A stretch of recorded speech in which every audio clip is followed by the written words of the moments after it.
Assalamualaikum warahmatullahi wabarakatuh. Saya Kina Giri Sastra dengan NIM 24111143003 akan menjelaskan mengenai 10 modul aplikasi Odoo untuk tugas ujian akhir semester mata kuliah Manajemen Operasional Teori. Baiklah, langsung saja kita mulai dengan stok persediaan. Sini untuk stok persediaannya kita tambah produk baru. Terus bikin karena saya perusahaan pakaian, jadi di sini saya bikin kardigan biru. Setelah itu kita set berapa kuantitas di tangan. Di sini saya bikin 100 aja. Kemudian set harga jualnya berapa. Pajak penjualannya juga dihapus aja. Terus pajak pembelian juga dihapus. Terus di set modal. Setelah itu tambah aja foto produk dari kardigan biru ini. Setelah itu kita bikin referensi kodenya. Di sini aku bikin CB_001. Tapi itu udah ada, jadi ganti ke CB_002 ya. Untuk kategorinya itu pakaian, kemudian kita pencet produk, kita lihat apakah sudah muncul atau belum. Dan itu sudah muncul ya, CB002. Oke, sekarang kita lanjut ke penjualan ya. Di sini kita klik aja baru, ketik pelanggan. Di sini aku bikinnya Styler Store ya. Nanti otomatis kayak isi alamat faktur, alamat tujuan. Lanjut itu kita ke cari produk, kita masukin produk yang kardigan biru tadi. Kita set kuantitasnya. Kita set juga harga satuannya yaitu 130 ya tadi. Nah, di sini aku bikin kuantitasnya 40 aja. Kita kirim. Oke, sudah. Sekarang kita cek di awal tadi. Nah, udah ada kan, berarti udah masuk. Oke, lanjut ke CRM. Kita klik aja baru. Kemudian kita bikin perusahaan. Nama perusahaannya di sini aku bikin perusahaan sastra ya. Setelah itu kita di sini aku bikin 10 juta. Kemudian kita tambah aja. Nah, itu. Kemudian kita klik 2 kali. Setelah itu, kalau sudah kita set probabilitasnya di 30%. Kemudian kita klik penawaran baru. Nah, udah muncul. Tambahkan produk, lalu kita masukkan produk yang kardigan biru CB002. Setelah itu kita kirim. Di sini kita bisa tambahkan emailnya ya. Kemudian tetapkan email dan kirim. Kita tunggu. Nah, kalau udah seperti ini kita konfirmasi saja langsung.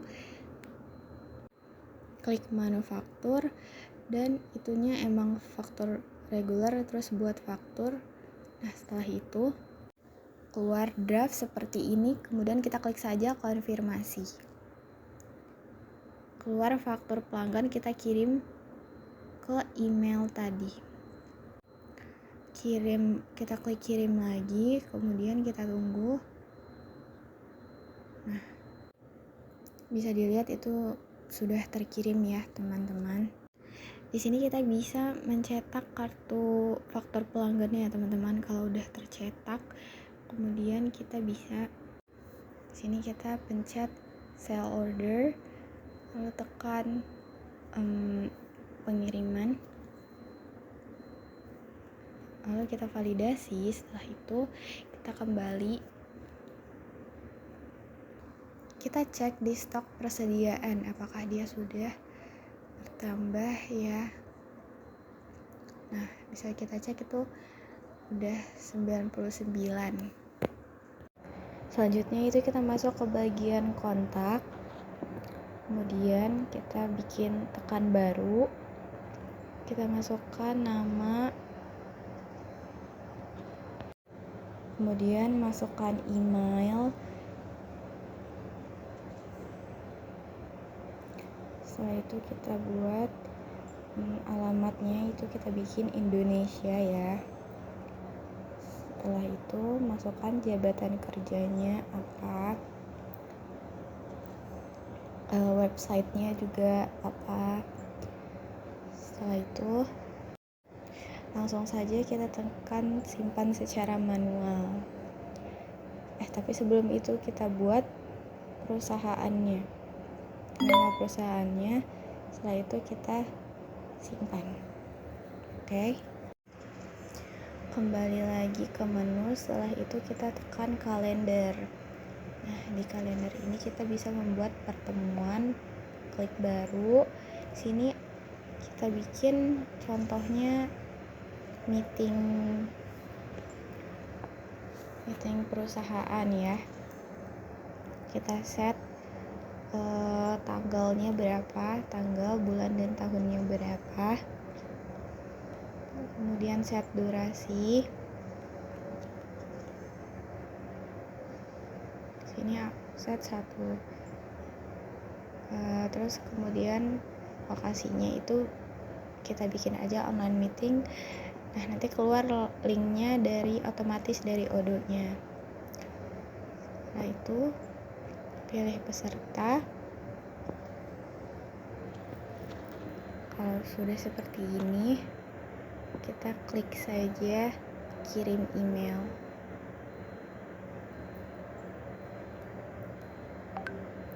Setelah itu kita kirim.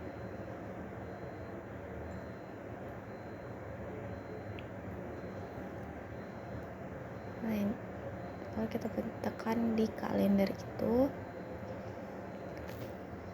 Kemudian kita, karena tadi aku bikinnya 2026, jadi di sini aku pindahin ke tahun ya. Nah, itu tekan kita tadi buatnya berapa, karena aku bikin 4 Januari, jadi aku tekan 4 Januari ya. Ini kita lanjut ke pembelian, klik baru. Setelah itu kita masukkan nama pemasoknya ya. Oke, setelah kita masukkan, kita tekan centang yang minta konfirmasi. Setelah itu kirim. Lalu buat email, muncul tampilan seperti ini. Kemudian klik kirim lagi. Di bagian produk kita cari produknya, yaitu yang kardigan biru yang CB_002. Kita set kuantitasnya yang mau kita tambahkan di sini berapa. Kalau sudah, kita kembali konfirmasi order. Oke, setelah itu kita tekan lagi terima. Validasi. Kemudian kita cetak. Setelah dicetak, kita kembali ke kita cek di bagian stok persediaan, apakah dia sudah bertambah atau belum. Nah, bisa dilihat itu udah bertambah ya, dari 99 menjadi 199. Sekarang kita lanjut ke bagian produksi. Klik saja baru, lalu kita bikin nama produk baru. Di sini aku bikin aja blouse pink. Lalu kita buat saja daftar kebutuhannya di sini, blouse pink juga. Lalu isi yang bagian tambahkan baris itu seperti material-material apa saja yang kita butuhkan untuk membuat blouse pink ini. Contohnya tuh seperti kain, benang, dan lain-lain seperti itu ya teman-teman. Kemudian di sini yang pada bagian mengkonsumsi ini tuh berapa yang kita butuhkan untuk produknya. Di sini aku bikin untuk kain itu 150, benang 150 juga. Kalau untuk aksesoris itu aku lebih banyak daripada kain dan benang. Lalu itu kita set kuantitasnya. Sini aku bikin 150, kemudian tekan konfirmasi. Tekan lagi untuk bagian kuantitasnya. Lalu produksi semua. Oke. Jika sudah, kita tekan dan kita cek. Selanjutnya itu kita ke karyawan. Nah, di sini kita klik aja baru. Oke. Langsung saja di sini kita isi namanya, kemudian isi email. Untuk telepon kantor dan nomor HP itu tidak perlu ya. Lanjut, di sini kita bikin departemennya itu kita bikin aja administrasi ya teman-teman. Lalu jabatan kerjanya di sini aku bikin manajemen keuangan aja. Next itu kita pergi ke penggajian. Nah, di sini kita bisa bikin. Oke, di sini kita bikin tipe karyawannya itu karyawan dan kita set tanggalnya. Oke, di sini aku set aja 0,12, kemudian kita isi jenis kontraknya itu permanen. Oke. Kategorinya juga diisi dengan Indonesia Employee. Setelah itu kita pencet aja buat pengguna dan kemudian simpan. Oke, sudah. Kita kembali ke home. Oke, sekarang kita lanjut ke modul payroll, yang dimana modul payroll ini berhubungan dengan penggajian karyawan tadi agar bisa terjalankan. Sini kita tekan saja konfigurasi terus pengaturan. Di sini kita bisa mengatur mata uang dan metode pembayarannya. Setelah kita simpan, kita bisa membuat slip gaji. Kita buat entry draftnya terlebih dahulu. Kemudian tekan saja hitung lembar dan buat entry draft. Lalu tekan OK. Jika sudah, maka di sini kita masukkan nomor rekening banknya. Tidak harus kita isi asal saja ya di sini. Lalu di sini kita klik menjadi trusted. Oke. Setelah kita simpan, kita masuk ke slip gaji. Lalu kemudian kita bisa pencet saja bayar agar dia bisa lunas. Sekarang kita lanjut ke modul akuntansi. Nah, di sini pertama itu kita bisa melihat laporan konfigurasi di bagian akun. Nah, di sini kita bisa melihat nama akunnya, kemudian kita bisa cek pajak. Setelah itu kita juga bisa melihat termin pembayaran. Lanjut, kita bisa melihat neraca pembayaran di sini, laba dan rugi. Oke, di sini juga kita bisa lihat laporan arus kasnya, tinjauan di audit jurnal. Nah, di sini juga bisa lihat pembayaran pelanggan yang sudah lunas. Yang mau kita bikin di sini adalah pembayaran pemasok ya.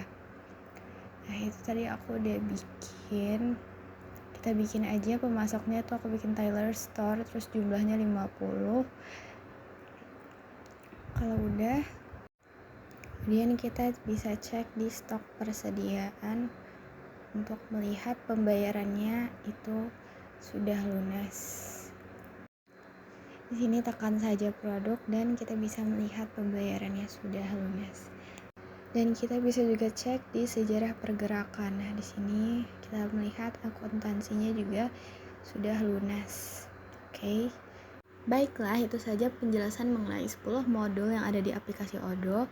Maaf jika ada kesalahan dan kekurangan. Assalamualaikum warahmatullahi wabarakatuh.